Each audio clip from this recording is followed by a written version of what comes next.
3 years later, I'm still working that out. What I know for certain is this. On a Tuesday evening in October, in the marble lobby of a private event space just off Camelback Road in Scottsdale, Arizona, my wife stood in front of 200 people, pulled her wedding ring from her finger, and threw it hard onto the floor. Hard enough that I heard it bounce 3 times before it came to rest against the baseboard. Then she told me I was worthless. What none of those 200 people knew, what she didn't know, was that 48 hours earlier, a federal program officer had left a voicemail on my phone that was about to change everything I had spent 3 years building in silence. I hadn't told a soul, not even my mother, and I had almost not picked up. The evening had begun the way those evenings always began, with me already feeling like I was wearing the wrong shoes to the right party. The event was a professional networking reception hosted by a coalition of Black business leaders across the Phoenix metro. The kind of room where the suits cost more than my monthly workshop lease, and the conversation moved like a current you were either swimming with or quietly drowning in. My wife had been circling the space for 20 minutes before I'd even found the coat check. She moved through rooms like that naturally, like water finding its level. Jamila Harper Rivers, 34. Light brown skin, sharp cheekbones, silk-pressed hair that caught the chandelier light every time she turned her head.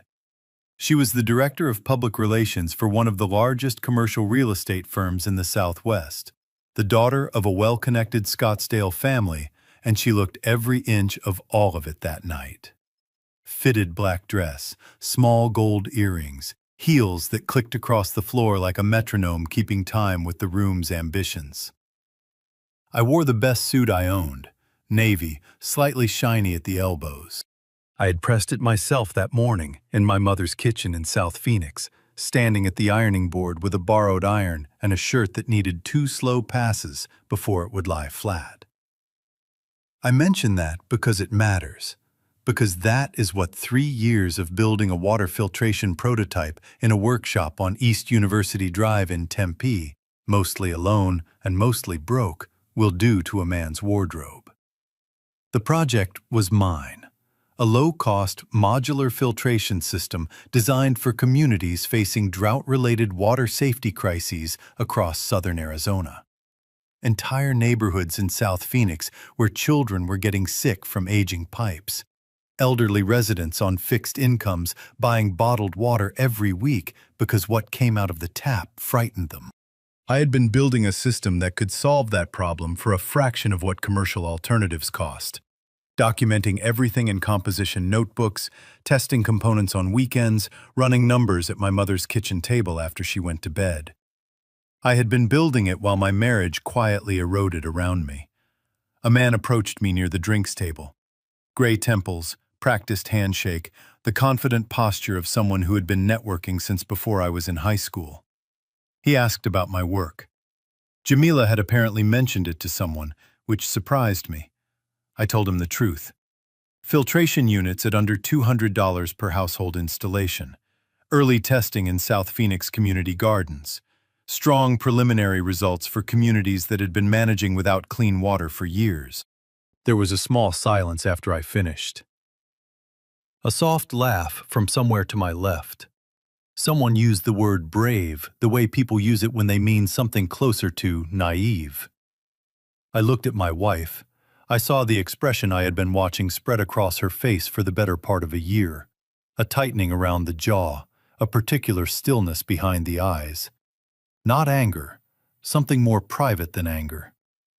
The embarrassment of a woman who had decided what her life was supposed to look like and was standing in the moment when it refused to comply. We stepped into the hallway. The party sounds softened behind us.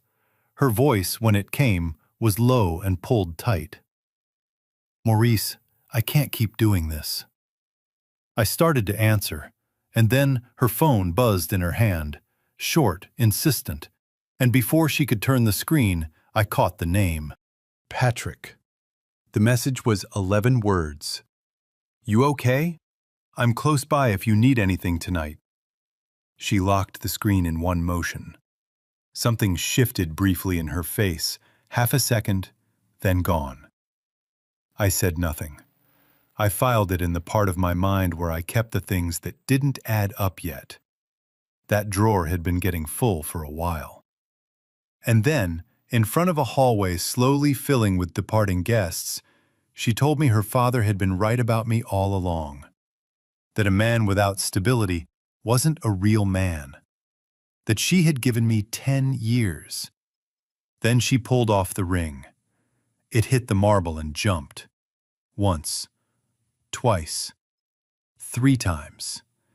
Each sound smaller than the last, until the thing came to rest against the baseboard and the entire lobby went completely still. "You are good for nothing, Maurice. I want you out of the house tonight." She said it at a volume designed to carry, and it carried to every corner of that room. A security guard walked me to my car. By the time I reached it, the rain had started. One of those flat, steady Arizona rains that soaks you before you've thought to reach for a jacket. I sat with both hands on the steering wheel and let the full weight of it press down on me. And I thought about that voicemail, the one I hadn't told her about. I didn't know yet who Patrick was. I didn't know what Jamila had signed or what her family had been quietly doing to me for years, or how deep the architecture of interference actually ran. I didn't know any of it yet, but I was about to find out. Stay close, because what Maurice discovered about Patrick and that text message is the moment this whole story begins to crack wide open. My mother, Layla Rivers, is 68 years old, 5 feet 2 inches tall, and the most economical, wise person I have ever known. She does not use 3 words when one will carry the weight. When I showed up at her door in South Phoenix at 11:30 that night, 2 suitcases, a prototype and a duffel bag, rain still damp in my collar. She studied me for exactly 3 seconds. Then she walked to the linen closet, pulled out the good blanket, the thick one she kept for company, and held it out without a word. Then, "You did everything you could, baby. Now get some rest." That was all. No questions about Jamila or the ring or the 200 people who had watched it bounce across a marble floor in Scottsdale. Just a blanket and permission to stop holding myself together for one night. I slept on her pull-out couch beneath a quilt that smelled like cedar and old fabric softener. For the first time in months, I did not wake up at 3 in the morning with my jaw clenched. The next morning, she made eggs. She didn't ask me anything until I'd finished. Then she set a cup of coffee on the table and placed a small USB drive beside it. "Your father wanted you to have this when the time was right," she said. "I think the time is right." My father, Thomas Rivers, had died 4 years earlier.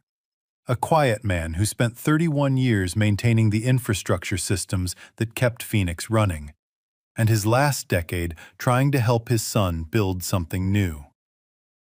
I had known he believed in the project. I had not known how far that belief had taken him. The USB held an audio recording, a meeting between my father and a private investor, a black entrepreneur in the Phoenix Metro who had expressed serious early interest in funding the filtration work. The recording was 4 years old, made approximately 8 months before my father passed. The investor's interest was genuine. His capital was committed in principle. And then, on the recording, there was a pause. The investor said, carefully, that he had received some communication from a family with standing in the Scottsdale community. The message? The project wasn't viable. The founder, meaning me, wasn't reliable. Backing the work would reflect poorly on everyone involved. My father's voice on that recording was the steadiest I had ever heard it. "Son, whoever told you that was wrong, and they knew they were wrong when they said it."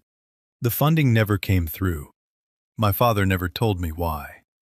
Here is something I have come to understand about that morning, sitting at my mother's kitchen table with that USB in my hand.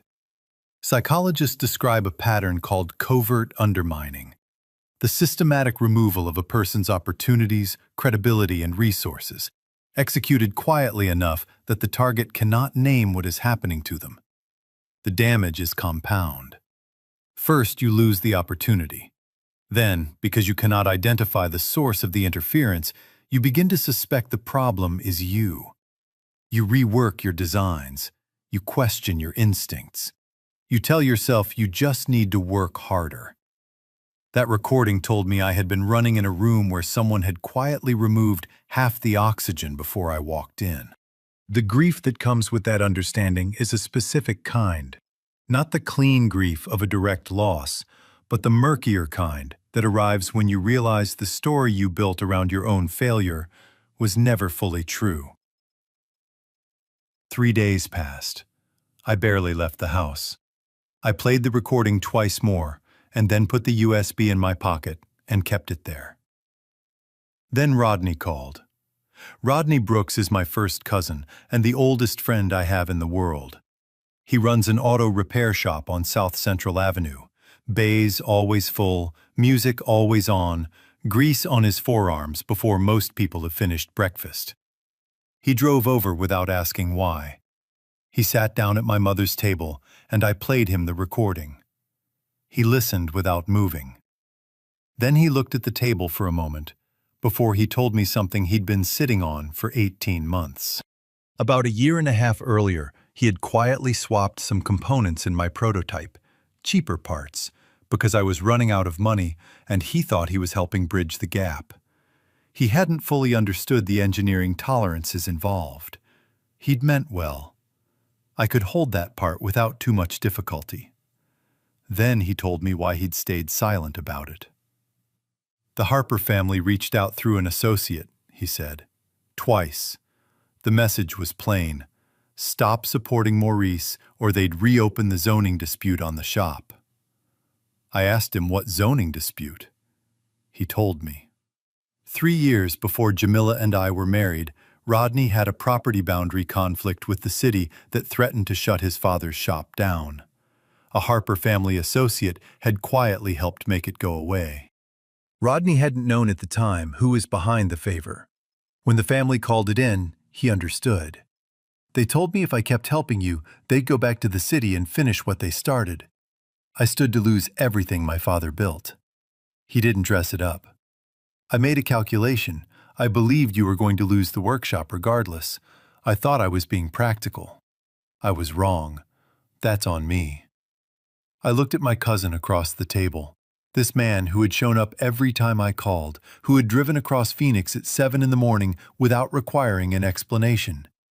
And I understood that loyalty is not the absence of fear. It is what you do when the fear has already arrived. Rodney had failed that test once. He was at this table now. I held both things. Then he said, "You know about Patrick Osai?" I knew the name. I'd seen it on Jamila's screen at the Scottsdale event. I'd filed it. Her father introduced them at a family dinner about 2 years before y'all split, Rodney said. The way I heard it, Osei was who the family had in mind for her from the beginning. The relationship never went where the family wanted it to, but he was always around. I sat with that for a while. The text message, 11 words. Close by if you need anything tonight. Here is what I decided that morning. Patrick Osei belonged in the record. He told me something true about the architecture of what had been built around my marriage. Another piece of the picture I hadn't been allowed to see clearly. But he wasn't the center of what had been done to me. The center was the systematic removal of every resource that might have let me succeed on my own terms. Patrick was a symptom of that. The disease was something older and more deliberate. I let him take his place in the record, and I moved on. 3 weeks after that kitchen table conversation, the largest prototype failed. The pressure valve cracked. The filtration chamber collapsed. 2 components had been improperly seated, a consequence, in part, of the cheaper parts Rodney had substituted 18 months earlier under pressure he couldn't name to me at the time. The bank sent a notice the same week, 90 days before they would move on the workshop lease. That evening, I sat in my car in the parking lot outside the Tempe space and watched the sun go down over the South Mountain Preserve, that deep Arizona orange that has no equivalent anywhere else. I let myself feel the full weight of it. The recording, Rodney's confession, the failed valve, the bank notice, the years. Then my phone rang. Mrs. Caldwell, 71 years old, South Phoenix. I'd installed a small test unit in her community garden on West Rosa Road 3 weeks before. A single unit, running quiet, almost as an act of stubbornness. "Baby, I don't know who you are or how you did what you did, but my grandbaby drank water from her own tap this morning without getting sick. I just needed somebody to know that." The quiet kind of crying. The kind that doesn't ask for anything back. I did not let the project go. But I didn't know, sitting in that parking lot, that a document with my wife's signature on it had already been drafted years earlier, carefully constructed, waiting for exactly the right moment, and that someone who had helped build that document was about to decide he'd carried it long enough. Before you keep watching, one question. If you found out that the person you loved had unknowingly handed her family a legal weapon pointed at your future, would you call that betrayal? Or a mistake? Drop yes or no below, or tell me your own story. Because what Maurice finds in the next email changes everything he thought he understood about his marriage.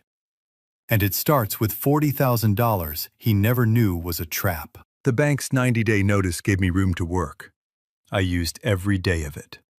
With 2 engineers I had connected with through a South Phoenix infrastructure working group, I rebuilt the core filtration unit over 7 days in Rodney's shop on South Central Avenue.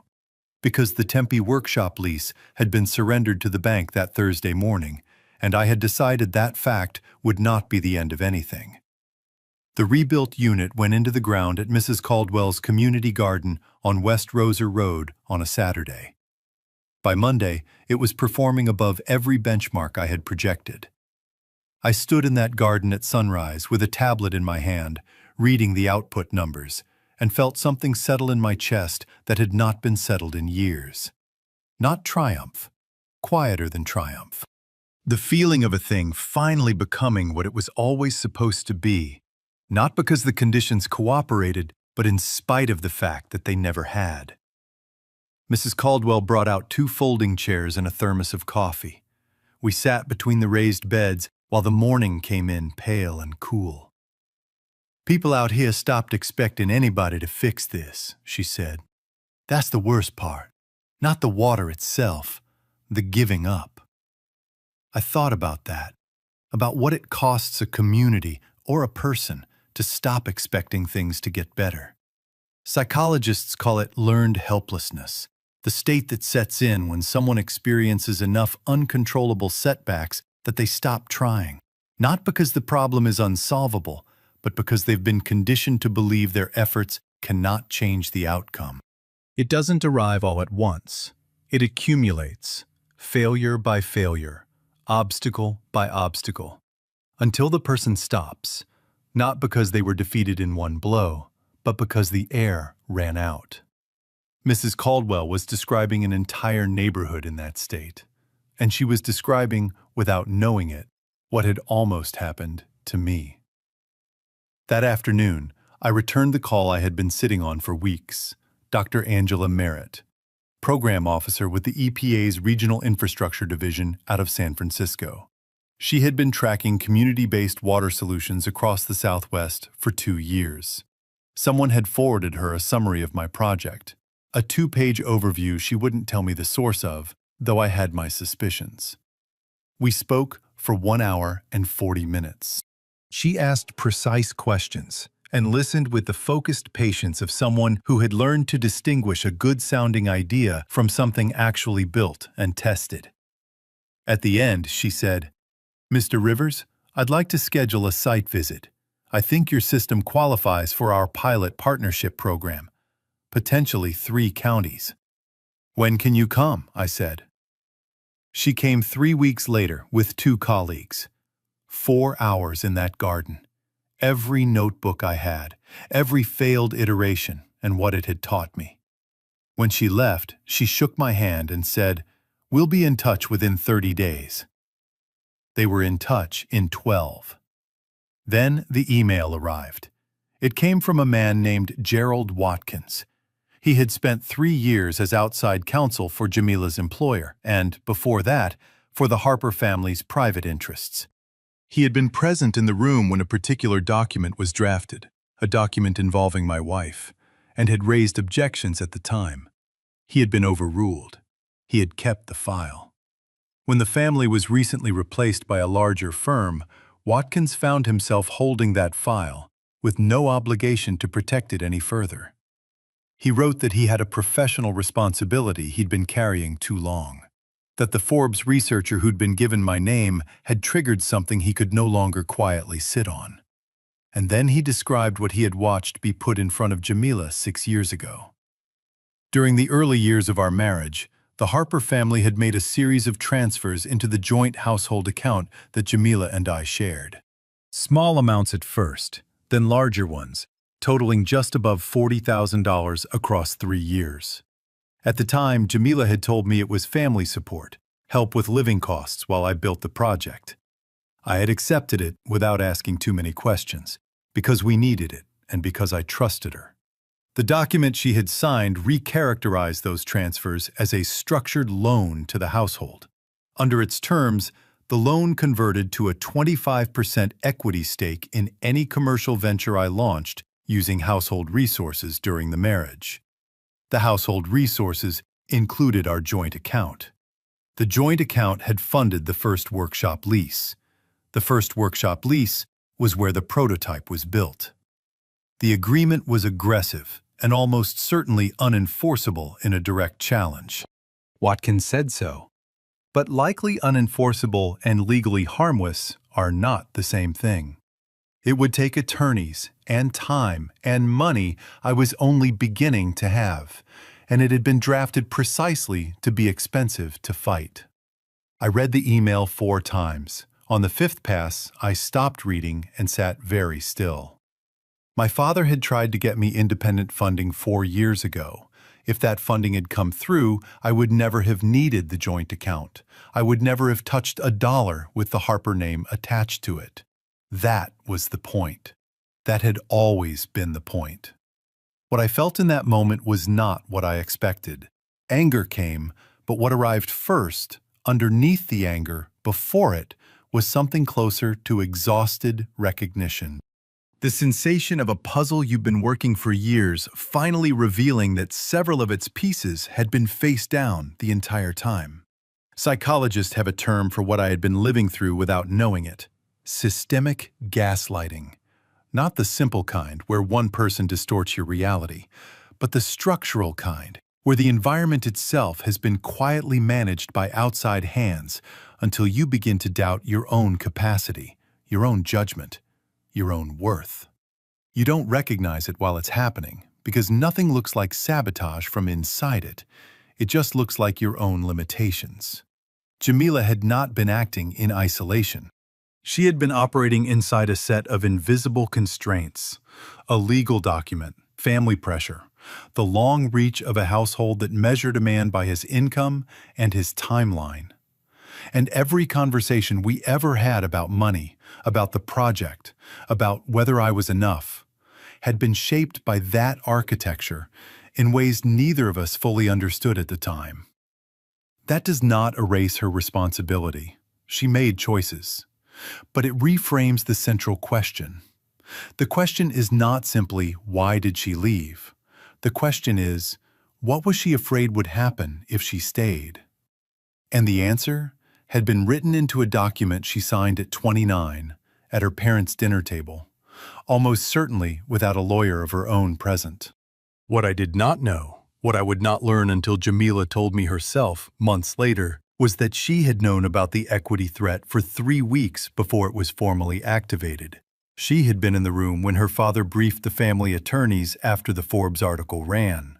She had sat at that table and listened to a plan that had been waiting, patient and precisely constructed for exactly the kind of news that was now moving through the right channels in Phoenix, San Francisco, and Washington.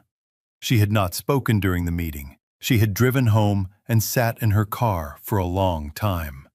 Then she had called Gerald Watkins. She had asked him to reach out to me before her family could move. She didn't know if I would listen. She sent him anyway. That is why the email arrived before the legal notice did. Not because Watkins acted on conscience alone. Because my wife, for the first time in years, had made a choice that was not the one her family would have made for her. I didn't know that yet, standing in Mrs. Caldwell's garden, with my tablet and my morning coffee and the best output numbers I had ever seen. But it matters to the story. It matters to who she was underneath the person she had been performing.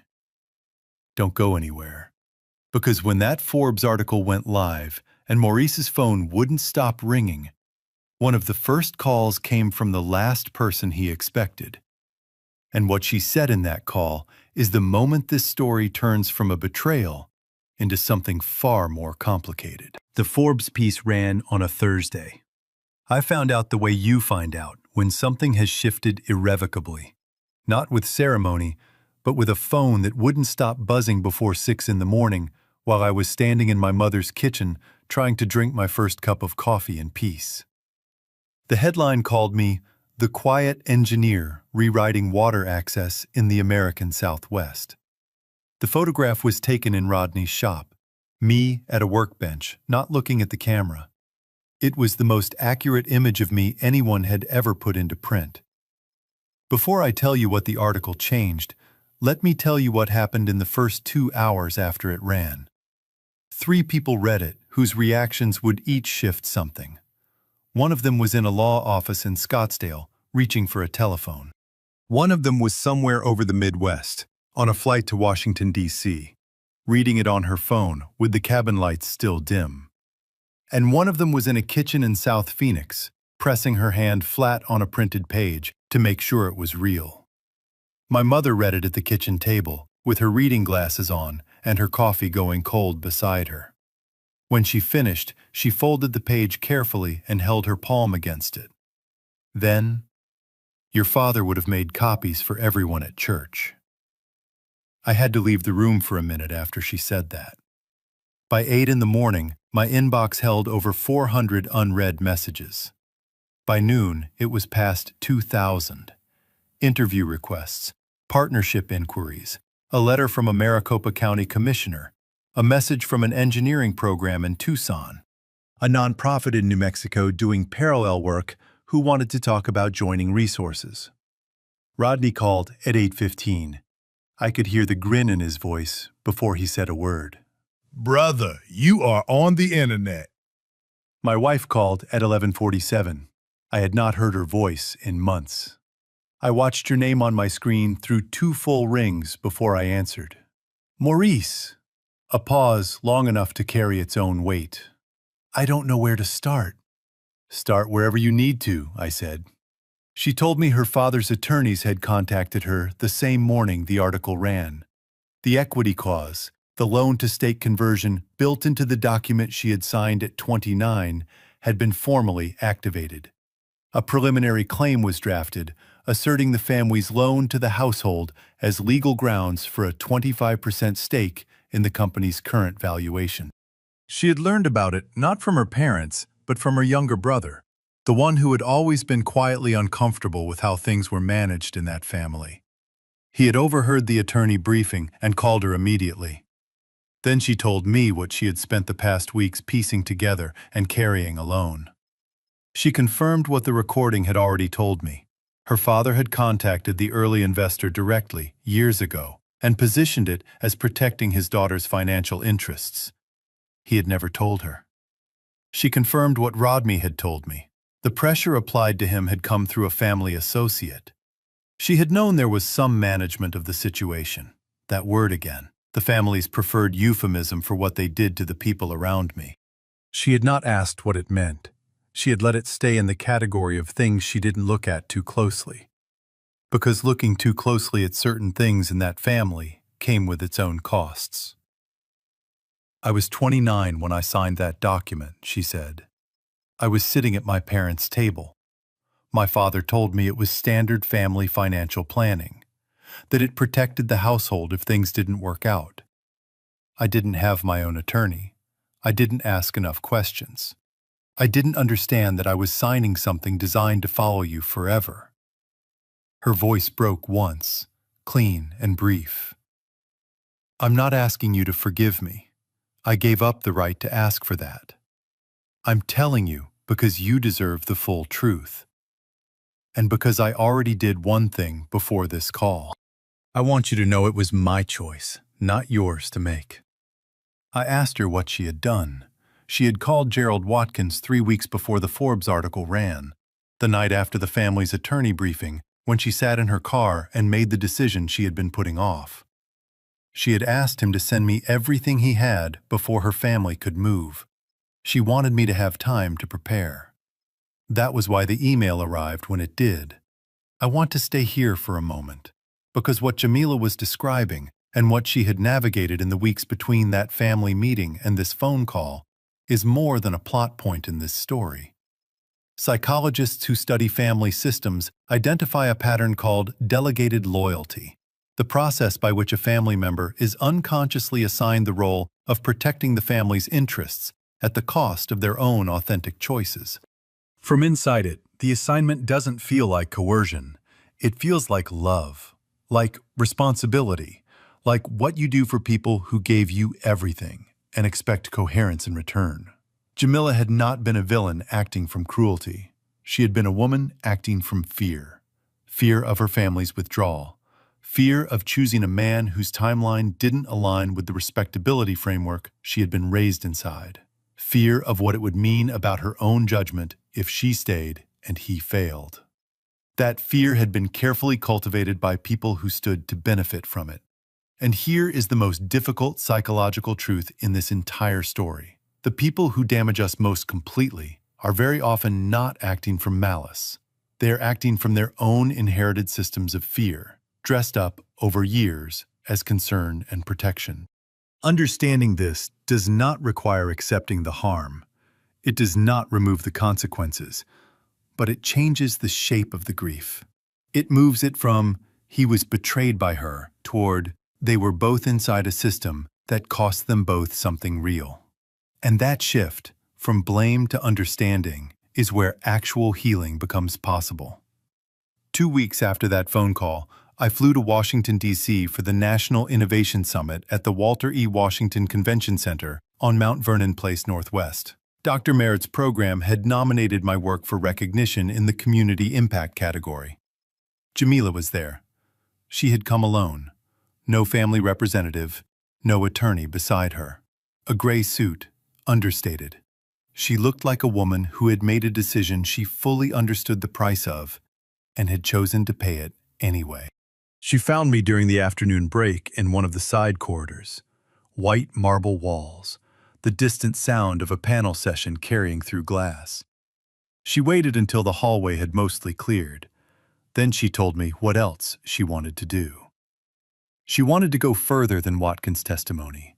She wanted to give a formal statement, to the press if necessary, to the Harper Family Board of Private Interests, to whoever needed to hear it, acknowledging that the equity claim had no ethical basis, that it was constructed on a foundation of interference she had not fully understood, but bore responsibility for nonetheless. She was prepared to accept whatever legal and financial consequences followed. She would lose the family. She already knew it. Her mother had stopped returning calls the week prior. Her father had told her she was throwing away everything they had built for her. I know I can't give back the time, she said. I can't restore what your father tried to build for you, or the years in that workshop, or what the component failure cost you. I can't give any of that back. But I can make sure they don't take what you built now. I want to do that. Not so you'll forgive me, not so you think better of me, because it's right, and someone should have made it right a long time ago. What Jamila was offering in that corridor was what researchers call a reparative act, a concrete sacrifice made not to erase the harm, but to acknowledge it fully and absorb its cost. To say, I understand what this took from you, and I am willing to pay a real price to stop the bleeding. It is one of the rarest things one person can offer another, and it is genuinely complicated to receive because accepting it means acknowledging out loud that the wound was real enough to require it, that the loss was actual, that the years meant something. I stood in that hallway and looked at the woman I had once danced with at a block gathering in South Phoenix when we were both young and the whole world still felt like it had room for us. I looked at who she had become inside a family that had shaped her carefully into an instrument of its own ambitions. And I understood, for the first time clearly, that she had been losing things long before I had. That understanding didn't make the ring any quieter in my memory, but it changed what I wanted to do next. I thanked her. I told her I needed to think. I walked back into the convention center and sat through the entire afternoon session and did not absorb a single word of it. Don't leave yet, because the choice Maurice made that night is the one that reveals exactly who he had become. And it is not the choice most people would make. I called Rodney from my hotel room that night. He picked up on the second ring, a game on his television in the background. He turned it off without being asked. That small thing tells you everything you need to know about a person. I walked him through everything, what Jamila had offered, what it would cost her, what I was thinking about doing instead. He was quiet for a long moment, then, "Man, you sure?" "No," I said, "but I think it's right." "Then it probably is," he said.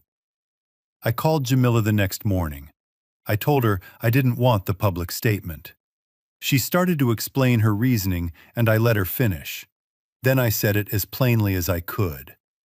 I had built what I built without needing anyone to clear the path for me, and I had done it in spite of every obstacle that had been quietly placed in front of me. I was not going to resolve this by placing that burden on someone else's shoulders, even someone who was prepared to carry it willingly. The Harper family's equity claim would be answered through my attorneys, through documentation, through proper channels. Gerald Watkins was prepared to testify. My father's recording was preserved and authenticated. The pattern of interference, the early investor, the pressure on Rodney, the family loan reframed as a legal weapon, was coherent and documented, and it would be presented in the right rooms at the right time. What I needed from Jamila was not a public sacrifice. It was space, the chance to finish this the same way I had built everything else, on my own terms, without spectacle, without requiring someone else to absorb the cost on my behalf. "You don't owe me a public reckoning," I told her. "What you owe yourself is a real accounting of who you want to be when your family's voice is no longer the loudest one in the room. That work belongs to you. It has nothing to do with me anymore." A silence. Then, "I always believed you were going to build something that mattered. I just couldn't hold on long enough to see it." "I know," I said. I meant it without bitterness. That was the part that surprised me most, how completely I meant it, and how little it changed anything that had already been decided. Psychologists who study recovery after significant loss describe a process called meaning reconstruction, the gradual work of integrating what happened to you into a coherent story about who you are, rather than carrying it as a rupture that defines you. The difference between those two positions, wound at the center of the story versus wound that has been understood and absorbed, is the difference between bitterness and forward motion. Meaning reconstruction does not happen in a hotel room after a phone call. It happens in accumulation, in ordinary moments, in the shop with Rodney, in the garden with Mrs. Caldwell, in the kitchen before dawn with a cup of coffee and a readout that finally shows what you always believed was possible. It happens when you notice, with a quiet kind of surprise, that you went a full afternoon without thinking about the ring on the floor. That is what forward motion looks like. Not dramatic, not triumphant, just the slow, steady shifting of the story's center of gravity, away from the loss, toward the work. The Harper family's attorneys responded to our documentation package 11 days after it was filed. They challenged the audio recording's chain of custody. They disputed Watkins' professional standing to testify. They characterized everything as circumstantial and inadmissible. My attorneys prepared a formal response. It took 3 weeks. In those same 3 weeks, something happened inside the Harper family that no external legal strategy could have engineered. Jamila's younger brother, the one who had called her the morning the article ran, the one who had always been quietly uncomfortable with how that family operated, notified the Harper attorneys that if the claim proceeded to litigation, he would provide a full deposition. Everything he knew, every family meeting he had been present for, every conversation he had heard. A family's unity is its most powerful legal asset. Once that unity fractures from inside, the calculus changes entirely. The claim was withdrawn 14 days later. No statement, no acknowledgement. The Harper family simply stopped. Powerful people, I have learned, do not retreat because you are right. They retreat when the cost of continuing exceeds the benefit of winning. In the end, the cost was one of their own. The new workshop opened on a Thursday morning on West Broadway Road in South Phoenix. Larger than the Tempe space, room for 3 engineers, a proper assembly line, and a small meeting area with a whiteboard I filled with projection numbers before anyone else arrived. My mother brought a sweet potato pie. She cut it on a folding table at the front door and talked to every single person there by name, because that is what Layla Rivers does. She moves through the world like someone who has never once doubted that the people in it are worth knowing. I watched her from across the parking lot and thought about my father. A USB drive in a desk drawer. A voice on a recording, steady, certain, in a room that had been arranged against him before he walked through the door. 31 years of infrastructure work, and then 8 more years of trying to give his son a running start at something bigger. About faith that doesn't require the finish line to keep running. Some weeks after the opening, I drove back to Mrs. Caldwell's garden on West Rosa Road. Late afternoon, the light long and gold across the raised beds. She was out there with her hose, tending things with the patient, unhurried attention she brought to everything. She looked up when she heard me coming and didn't seem surprised at all. I sat in the folding chair. She brought the thermos. "How's the water running?" I asked. She looked at me with that expression. Decades of watching people make things harder than they needed to be, distilled into one patient look. "Baby, that water has been running fine since the day you put it in the ground." We sat in the garden while the evening came in slow and gold. I didn't feel like someone who had won. I felt like someone who had found his way back to the work. Which, I was beginning to understand, was the better version of winning. Don't go anywhere, because the final lesson in Maurice's story is the one that stays with you the longest. And it just might be the thing you needed to hear today. This story does not end with a reconciliation. My wife did not come back. I did not ask her to. That is the part people sometimes struggle to sit with. The idea that a story about love and betrayal doesn't require love to be restored in order for the loss to have meaning. But I think that's precisely what makes it worth telling. The resolution that doesn't look like resolution until you understand it's the only honest one available. Jamila left Scottsdale. She moved to Houston, started over in a smaller role at a smaller firm, in a city where the Harper name carried no weight and no expectations. Her mother didn't speak to her for a long time. Her father told her she had thrown away everything they had built for her. I did not follow her story closely.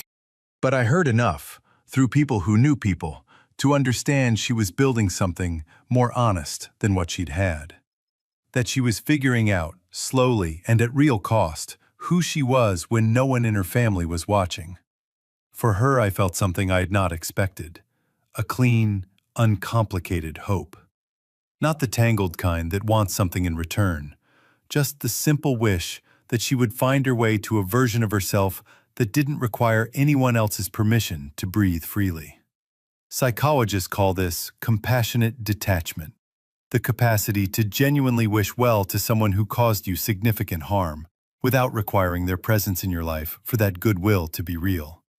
It sits precisely between bitterness on one side, which keeps the wound open and calls it honesty, and premature forgiveness on the other, which closes it too fast and calls it peace. Compassionate detachment says something different. It says, I understand what happened. I understand what you did and why and what it cost me. And I release you from the obligation to make it right. Not because what was done didn't matter, but because carrying it as resentment costs me more than it will ever cost you. And I have more important things to carry. That kind of release doesn't arrive in a single moment. It comes the same way the work came, in accumulation, day by day, until you realize you're not carrying the weight anymore, and you can't quite identify the morning it got lighter. The pilot program expanded to 3 Arizona counties and 1 in New Mexico. A municipality in Tucson entered a formal supply agreement for 20 units in underserved districts. The workshop on West Broadway Road grew to 5 engineers and a production coordinator named Deja, who ran the assembly schedule with an efficiency that made me feel slightly unnecessary in the best possible way. Rodney still asks me, every few months, when I'm going to hire enough staff that he can stop lending me his shop on weekends for overflow work. I tell him when the 4th county contract finalizes. He says, that's what I said about the 3rd one. He's right. We have this conversation over bad coffee in those bays on South Central Avenue, and it always ends with both of us laughing, which I take as evidence that we are doing something right. My mother still brings food to every opening, every milestone, every occasion that requires marking. She shows up early, she stays late. She learns every name in the room.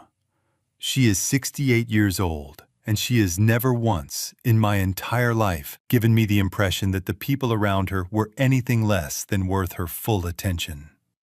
I watch her sometimes and understand something I could not have articulated 3 years ago in that rainy Scottsdale parking lot. I come from people who knew how to persist before persistence had a name, who kept going not because they could see the finish line, but because stopping was incompatible with who they were. I still keep my father's USB drive in the top drawer of my desk at the workshop. Some evenings, when the engineers have gone home and the building is quiet, I play the recording.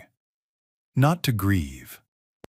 To stay grounded in the truth of where the belief began, before the Forbes article, before the federal partnership, before any of the rooms that have opened their doors to me since. The belief began in a conference room 4 years before I knew it existed, with a man who spent his last months trying to clear a path for his son in a world that had not yet decided to see him. He didn't tell me he was doing it. He understood that some weights belong to the person who chooses to carry them, and that protecting someone from the full cost of loving them until they are strong enough to carry it themselves is perhaps the most generous thing one person can do for another. I try to carry that forward the same way. One evening in the garden, the light going long, Mrs. Caldwell beside me with the thermos, the readout on my tablet doing what I always believed it could do. She said something I have not stopped thinking about since. You know what the difference is between the people who make it and the ones who don't? It's not talent. It's not even hard work. She looked out over the raised beds, the neat rows, the things she had been tending long before I arrived. It's whether they can keep believing in the thing when nobody else does. Most people can't. It takes too long and it costs too much, and they need somebody to tell them it's real before they can trust that it is. She handed me the thermos. You didn't need that. That's the whole story. This story reminds us of 3 things worth writing down. Somewhere you'll see them. First, a man's value is not measured by how quickly the room recognizes it. Some of the most important work ever done was finished before anyone thought to applaud. Second, the people who hurt us most completely are often not free themselves. Understanding that won't undo the harm, but it will keep the bitterness from quietly becoming the most expensive thing you ever carried. Third, and most important, every resource, every opportunity, every door that gets quietly closed around you by someone else's hand, none of it can touch what you build inside yourself when no one is watching. That is the only asset no agreement can touch, no family can claim, and no ring bouncing on a marble floor can take away. Maurice didn't win because the world finally saw him. He won the day he decided to keep building, whether it did or not. The soul of these stories comes from human experience, empathy, and courage. AI assisted only in language refinement, so that timeless lessons of justice, compassion, and standing up against wrong could move and educate viewers everywhere.